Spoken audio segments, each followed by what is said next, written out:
Halo sahabat Harbun, main akustik sambil bergaya, berdendang asik sambil berbaris. Balik lagi bersama saya, dengerin ini sampai habis. Yeay. Mantap. Tema kita hari ini yaitu cedera pada karena aktivitas sehari-hari ya, atau bahasa kerennya lifestyle injury. Keren nggak bahasa gue? Keren banget. Keren ya. Iya, lifestyle injury. Kita sudah kedatangan narasumber, dia seorang fisioterapi, namanya Nurul Fajar Kinanti, atau yang biasa kita panggil Kinan ya. Iya, Kinan. Halo Kinan. Hai Mas Sodik. Gak usah Mas, Sodik aja Mas. Oh Sodik, hai Sodik ya. Hai Sodik.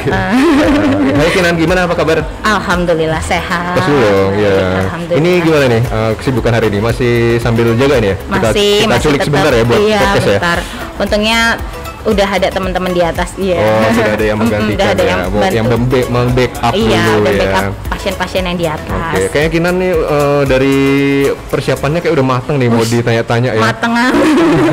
Ya sebagian udah gitu ya. Karena sebagian memang udah ranah kita nih tema hari ini. Jadi udah mungkin nggak kebingungan lagi kalau kita tanya-tanya ya sama narasumber ini. Iya, udah ranahnya fisioterapi banget. Ranahnya fisioterapi. Oke, Kinan, ini pertama kali masuk podcast ini ya? Benar, ini pertama kali podcastnya. Tapi udah sering masuk itu belum? Oh belum sih, belum.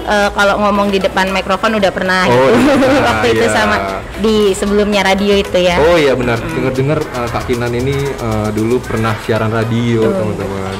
Dulu udah berapa tahun yang lalu? Oh 3 atau 4 gitu lah. 3 atau 4 tahun lalu, jadi udah nggak asing lagi ya.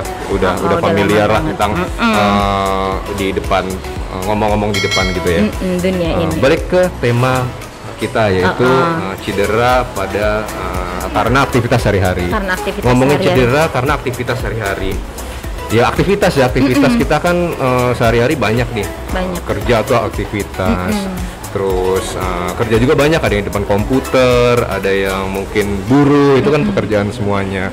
Mungkin apa sih yang dimaksud cedera aktivitas sehari-hari itu? Cedera aktivitas sehari-hari ini ya Sodik ya, mungkin selama ini cedera kan terjadi dalam sehari-hari kita tuh bisa aja kena cedera yang nggak tahu dari mana asalnya gitu, maksudnya penyebabnya apa itu nggak ngerti, tapi bisa jadi ngelukain di antara anggota tubuh kita. Banyak sih cedera-cedera yang bisa terjadi sehari-hari, salah satunya cedera yang akibat gesekan, akibat benda tumpul, ataupun akibat benda tajam. Dan bisa juga akibat apa ya, kayak tabrakan lah ya, istilahnya tabrakan suatu benda ya kayak benda tumpul tadi itu. Jadi cedera itu berbagai macam. Banyak banget klasifikasinya ya kalau mau digolongin. Cedera sendiri itu bahkan tidur aja mungkin bisa ngakibatin cedera. Banyak kasus-kasus orang cedera yang karena tidur. Kalau mungkin orang awam ngomongnya yang salah bantal. Padahal itu sebelumnya itu memang benar-benar cedera yang terjadi di bagian anggota gerak atas ya, segala macam kayak gitu. Tapi banyak kasus yang seperti itu ya, yang dibilang salah bantal itu sebenarnya kasus yang apa ya, yang banyak ya, umum ya. Oke. Itu salah bantal lu gimana? Bantalnya salah naruh di kaki? Sebenarnya kalau orang yang nggak tahu mungkin bilangnya salah bantal nih karena pakai bantalnya ketinggian, atau enggak karena pakai bantalnya terlalu pendek atau gimana gitu Mas. Itu sebenarnya benar sih, tapi sebenarnya bukan salah bantalnya nih, salah posisi bantal itu enggak, karena ada penekanan pada anggota bagian atas nih, bagian leher terutama, bisa jadi karena dia adanya penarikan di otot, atau enggak bisa jadi karena adanya iritasi di sarafnya, makanya itu nyebabin nyeri pas bangun tidur, atau sakit. Jadi akhirnya disalahin bantalnya kan. Oke. Oh ya, kita balik dulu nih, tadi kan ngomongin cedera karena aktivitas sehari-hari. Sebelumnya kan kalau fisioterapi nih, balik lagi coba, tadi belum kita bahas. Fisioterapi itu kayaknya itu jarang ya profesi di rumah sakit gitu ya. Kebetulan di rumah sakit Harapan Bunda itu ada ya.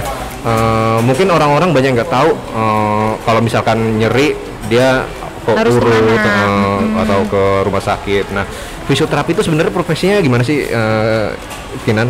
Jadi fisioterapi sendiri itu kan kita sama-sama medis ya Mas. Medis. Tapi lebih ke penunjangnya. Penunjang medis berarti. Penunjang medis. Kok medisnya kita punya perawat, Iya, rekan-rekan benar. kita dari bidan, Benar, dokter benar. gitu. Tapi kalau kami masuknya penunjang medis itu. Jadi fisioterapi itu penunjang medis yang membantu fungsi gerak tubuh. Jadi kita benar. mengembalikan fungsi gerak tubuh dan memelihara fungsi gerak tubuh agar kondisinya semakin baik gitu. Tapi luas areanya, maksudnya bukan untuk orang dewasa aja, tapi fisioterapi ini bisa ke ranah anak-anak, ke ranah Anak-anak. atlet, Oh, gitu. bahkan ke ranah Iya. pokoknya luas lah, umum gitu. Kalau bayi gitu ada juga? Banyak. Oh, bayi juga bisa di fisioterapi? Bisa, bayi di fisioterapi, anak untuk kemampuan tubuh kembang. Benar-benar. gitu. Oh, berarti itu tapi di Lampung ada pendidikan ya?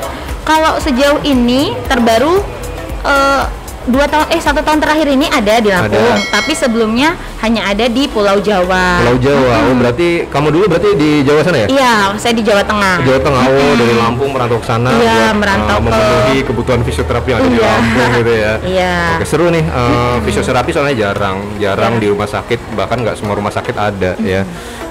Jadi gitu. Jadi kalau misalkan ada teman-teman semuanya sahabat Harbun yang misalnya mempunyai masalah ya cedera Iya, cedera. akibat aktivitas sehari-hari, boleh dibawa ke IGD. Kalau misalkan poli nggak sampai 24 jam kan? Enggak, poli 24 jam. Poli itu dari jam berapa? Jam 8 sampai jam 4 sore. jam 8 sampai 4 sore. Oh gitu. Jadi kalau misalkan tiba-tiba cedera, kalau polinya nggak buka, tiba-tiba malam nih cedera, bawa aja ke IGD dulu. Bawa ke IGD dulu. Nanti di IGD gimana?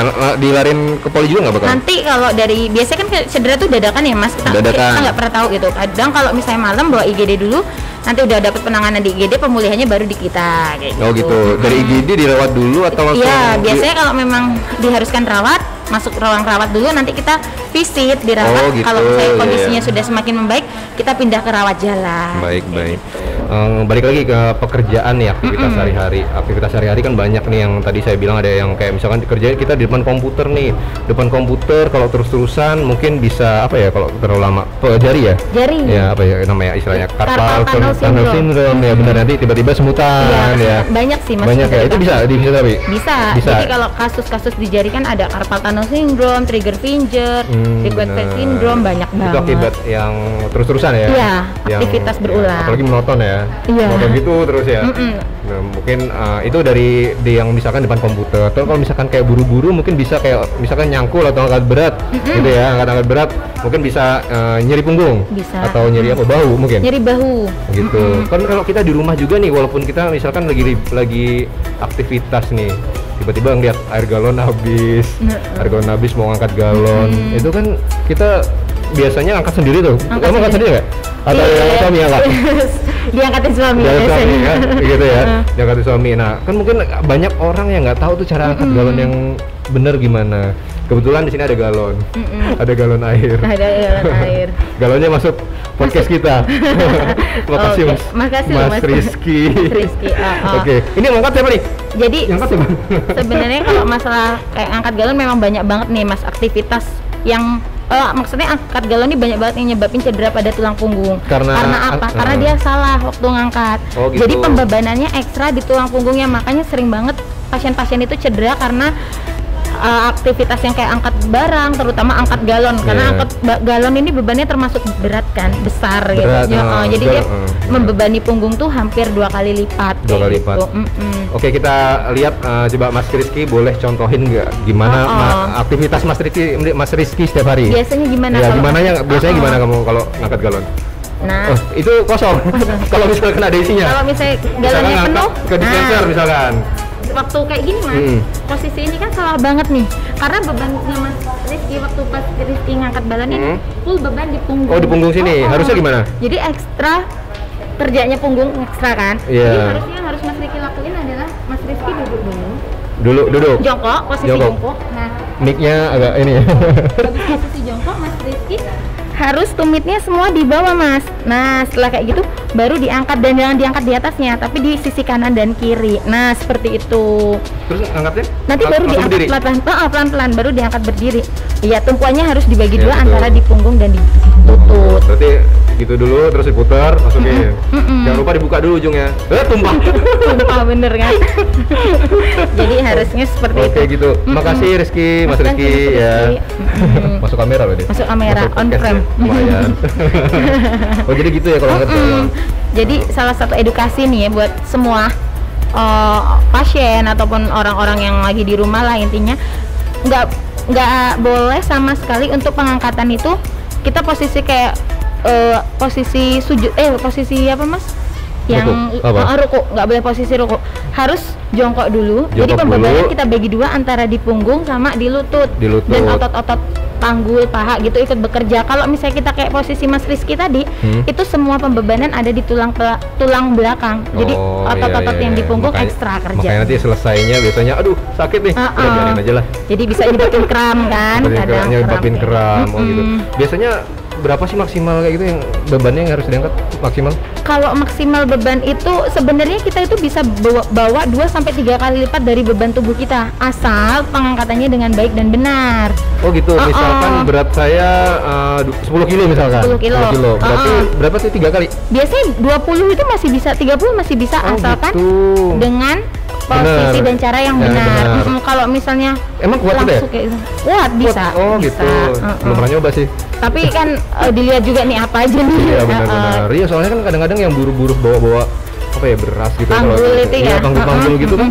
Itu banyak tuh. Kadang-kadang ada yang sampai angkat berapa? 3, 4, 5 kali ya. Iya. Itu sebenarnya nggak apa-apa, kuat-kuat aja. Itu kalau dia pengangkatannya dan penempatannya benar, nggak apa-apa, nggak masalah. Tapi kalau nggak benar pasti dia bakal nyebabin cedera lainnya, kayak selain cedera otot tulang belakang pasti akan cedera juga bahunya. Oke, benar. Iya ya, soalnya kan kalau kita lihat tuh emang banyak ya yang ngangkat karung tuh, yang bebannya mungkin satu karung tuh berapa kilo deh? Iya, bisa sampai 10-20 kilo kan.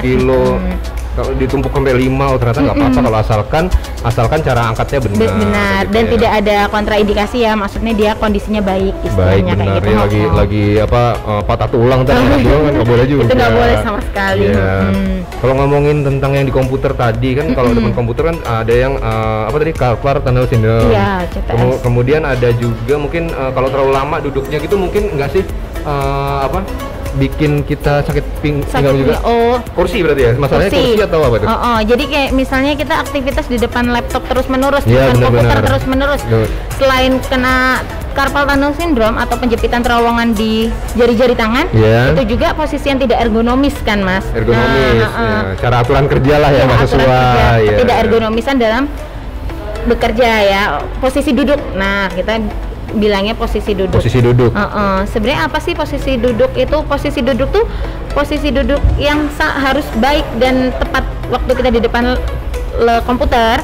Itu tuh nggak boleh yang kita bungkuk semua bahunya ke depan ataupun semua punggungnya ke depan, itu nggak baik. Jadi kita harus menjaga jarak kurang lebih 45 cm.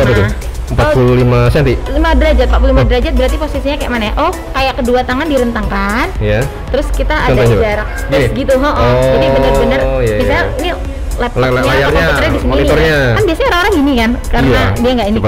Sebenarnya itu ada penarikan antara tangan kanan dan kiri nih. Jadi benar-benar harus ada jarak dan posisi punggung itu harus tegak gitu, dan harus ada sandaran juga sih Mas sebenarnya di kursi. Harusnya ada sandaran. Harusnya ada sandaran.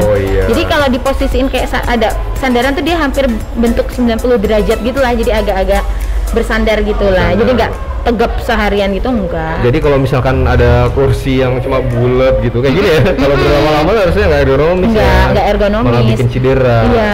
Harusnya kursinya harus ada yang bersandar kalau dia lama tuh bekerja sehari-hari di depan komputer. Iya benar. Benar juga sih. Kadang dari pagi sampai sore depan komputer pegel, tangannya pegel, matanya pedas ya. Kalau memang nggak memungkinkan untuk exercise nih, maksudnya kursinya tidak memungkinkan ada sandarannya atau gimana, kita mungkin bisa lakukan exercise. Jadi kayak sesekali lah sekitar 3 jam dia di depan laptop peregangan.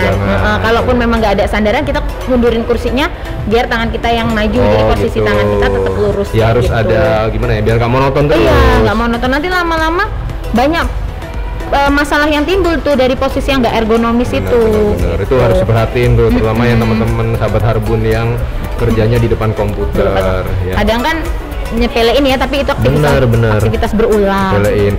Kalau misalkan nih penanganan pertama nih, misalkan di rumah nih tiba-tiba nggak habis angkat berat, ya namanya kita misalnya udah tahu ilmunya, cuma kadang-kadang kalau buru-buru kan mungkin ya lupa ya, lupa tiba-tiba ngangkat terus sakit pinggang atau yang tadi bilang tadi salah bantal lehernya sakit. Itu gimana sih penanganan utamanya kalau misalkan jauh dari fasilitas kelihatan gitu? Sebenarnya kita punya penanganan itu, untuk penanganan pertama namanya RICE ya Mas. RICE. RICE itu resting, ice, compression dan elevation. Itu biasanya kalau cederanya terjadi di otot ataupun di tendon atau bisa di tulang juga. Ciri-cirinya gimana tuh? Nyeri, muncul nyeri. Pasti ada nyeri atau ada odem atau bengkak ya. Bengkak juga, bisa sampai bengkak juga? Bisa. Tapi itu yang udah terlalu lama atau? Yang cedera awal itu biasanya akut, malah yang menyebabkan odem, yang menyebabkan bengkak itu cedera akut malah. Kalau yang kronis itu udah nggak begitu besar bengkaknya. Iya. Nah itu penanganannya gimana tadi? Jadi penanganan pertama yang tadi saya bilang RICE itu RICE itu apa? RICE itu resting. Artinya posisi yang terkena cedera harus diistirahatkan terlebih dahulu. Jadi jangan ada pergerakan, jangan aktivitas lagi ya, tapi diistirahatin dulu. Oke, itu pertama. Yang kedua ice, itu kompreses. Kadang nah ini selama ini orang banyaknya kita temuin yang salah nih. Orang yang habis cedera malah dia ngerendamnya kompres panas, gitu kan? Kompresnya kompres panas. Harusnya ice, dingin, es batu malah kita saranin pakai es batu. Yang ketiga itu compression itu harus, artinya lokasi yang cedera atau yang terkena benturan itu harus dibebat. Gitu. Kita kalau biasanya di rumah sakit atau di tempat medis ada namanya elastic bandit, yang kayak karet itu, karet coklat ya Mas ya, itu harus dibebat pakai itu, tapi nggak boleh kencang-kencang karena nanti aliran darahnya malah menghambat. Tapi harus tetap dibebat biar bengkaknya nggak terlalu besar. Itu biar mencegah bengkaknya tadi melebar. Terus yang terakhir itu ada elevation. Itu posisi yang cedera atau yang luka harus ditempatkan di tempat yang lebih tinggi. Misalnya kayak kita jatuh nih, itu harus ditaruh di atas bantal atau di sofa yang lebih tinggi kayak gitu. Oke. Tapi kalau misalkan ternyata tadi pertolongan utama tadi yang 4 tadi, ternyata misalkan masih ada keluhan, langsung ke rumah sakit dong berarti ya? Iya, kita harus ke rumah sakit. Misalnya setelah RICE ini udah terobati nih, misalnya terobati akutnya, nyeri akutnya, tapi masih tinggal nih nyeri kronisnya, kita pindah ke MIT. Nah, masih ada lanjutannya. Masih ada lanjutannya. Selain RICE kita punya MIT. Jadi kayak makanan-makanan ya Mas ya. Jadi MIT itu ada movement, exercise, analgik, sama yang terakhir itu ada terapi. Oke, yang tadi gimana? Jadi kalau yang tadi malahan pertama kan kita nggak boleh digerakin sama sekali segala macam. Sedangkan kalau udah MIT ini sudah masuk ke kronis, kita harus ada move, harus ada pergerakan. Malahan. Ada pergerakan. Jadi anggota yang cedera kita boleh gerakin gitu. Yang kedua exercise, itu latihan. Kok mungkin bergerak tuh, kalau exercise-nya dikasih di latihan atau dikasih ringan-ringan lah ya, latihan ringan, aktivitas ringan. Terus analgik itu kita bisa konsumsi obat-obatan kan. Nyeri. Tapi asal minum obat atau harus sesuai resep dokter sih. Dan yang terakhir itu ada terapi ya, tetap kita harus datang ke fasilitas kesehatan yang punya terapi. Harus tetap datang ke rumah sakit juga. Walaupun kalau kalian cedera itu nggak boleh ditanganin sendiri. Jangan disepelekan. Nanti tiba-tiba tambah parah kan nggak tahu.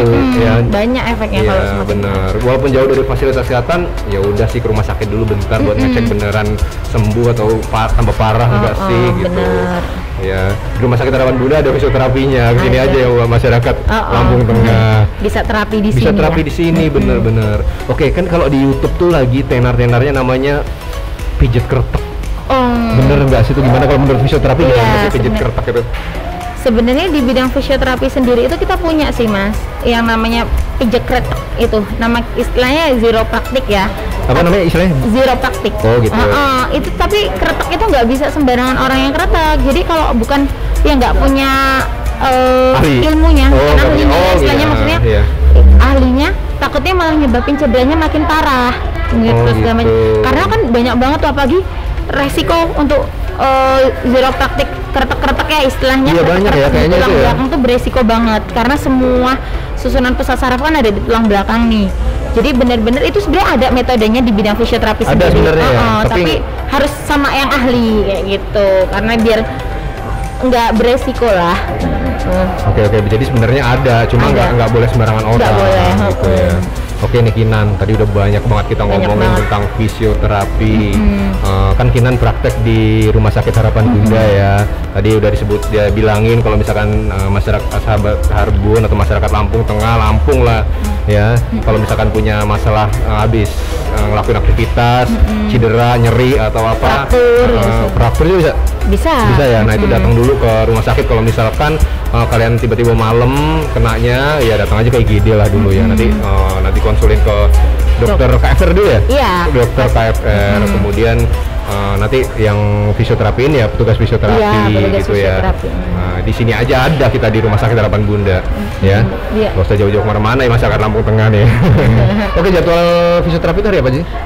Fisioterapi sejauh ini sampai full sampai Minggu ya. Sampai Minggu, jadi yang sahabat Harbun yang mungkin aktivitas sehari-hari mungkin sibuk, mungkin bisa jadi di weekend ya, di hari Minggu bisa datang ya, nggak harus hari-hari kerja, jadi weekend juga bisa datang. Iya, bisa datang di Senin sampai Minggu ya. Nanti masih kita iniin lagi, nanti kan udah kasih tahu pasti kan di Facebooknya, di follow terus di sosial medianya nanti ada Rumah Sakit Harapan jadwal update setiap harinya. Tadi sudah banyak yang dibicarain tentang fisioterapi. Sebenarnya banyak banget sih, masih banyak banget nih informasi yang belum kita tahu tentang fisioterapi. Tapi nggak apa-apa, kita mungkin ada dari Kinan kesimpulan dari kita tadi apa sih? Pokoknya kesimpulannya tadi kan kalau kita udah ngomongin banyaknya ya tentang cedera segala macam, banyak banget. Intinya kalau kita ngalamin cedera, kita harus penanganan yang tepat. Yang tadi udah kita jelasin, ada rise, terus ada move segala macam. Dan yang pasti kalau memang cedera itu masih berlanjut, kita harus segera hubungi dokter atau fasilitas kesehatan terdekat. Ke IGD lah. Ke IGD.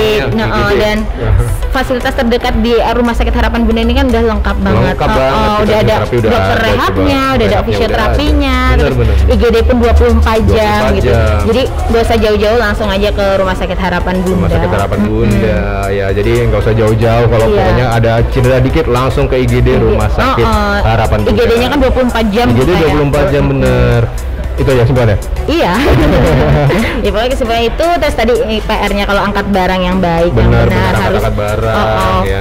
Posisi harus perhatikan, harus perhatikan walaupun misalkan buru-buru, semua harus tetap diperhatikan. Iya, benar banget. Oke, Kinan boleh sebutin Instagramnya nggak? Mungkin nanti ada yang kepo-kepo, pengen tahu tentang Kinan nih, boleh DM. Boleh nih, di bawah sini ya. Di bawah sini ada. Di bawah sini. Ada nih. Ada ya. Nanti jangan lupa di follow. Di DM boleh kalau mau tanya-tanya tentang fisioterapi. Iya, boleh banget. Terus di saya juga nih ada juga. Di mana nih? IG saya juga. Apa nama IG-nya? Ini nih di bawah nih. Ada di bawah sini pokoknya IG kita sama sosial media Rumah Sakit Harapan Bunda ya. Oke. Mungkin itu ya Kinan ya. Nanti abis ini boleh kembali lagi aktivitasnya. Makasih loh waktunya. Iya, sama-sama. Waktunya udah nyempetin podcast bareng kita. Mungkin nanti ada lain waktu, lain kesempatan kita bisa bahas yang lain bareng. Bener. Oke, kita closing ya. Iya, closing. Saya ada pantun nih buat penutupnya. Boleh.